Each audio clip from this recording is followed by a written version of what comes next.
कधी-कधी जीवनात असा क्षण येतो, जेव्हा सगळं अंधारलेलं वाटतं. आपली मेहनत, आपली प्रार्थना, आपले स्वप्न सगळं जणू निष्फळ झाल्यासारखं वाटतं.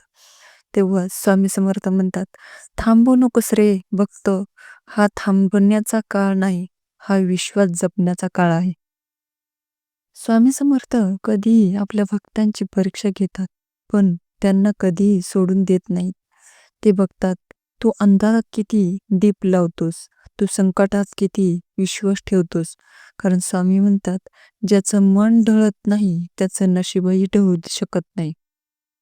स्वामी समर्थ हे केवळ एक नाव नाही, ते एक शक्ती आहेत, एक अनुभव आहेत, जी प्रत्येकाच्या अंतरात सुप्त स्वरूपात वसलेली आहे. तो हार मानतोस तेव्हा ते तुझ्या पाठीवर हात ठेवून म्हणतात, "उठ रे माझ्या लेकरा, मी आहे तुझ्यासोबत.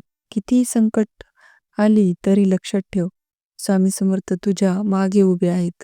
तू ज्या दिशेने श्रद्धेने चालशील, त्याच दिशेने मार्ग तयार होईल." आज जे अशक्य वाटतंय ते उद्या स्वामींच्या कृपेने शक्य होईल. फक्त श्रद्धा ठेव, संयम ठेव आणि पुढे चालत राहा. स्वामी समर्थ म्हणतात, विश्वास ठेवा, वेळ लागेल पण चमत्कार नक्की घडेल. ज्यांच्या आयुष्यात स्वामी समर्थ आलेत, त्यांचं जीवन कधीच रिकामं राहत नाही. कारण स्वामी समर्थ म्हणतात, "मी असमर्थ, माझा भक्त समर्थ." स्वामी समर्थ तुझ्या सोबत आहे, विश्वास ठेव. चॅनलला सबस्क्राईब करा आणि स्वामींचा आशीर्वाद वाटा.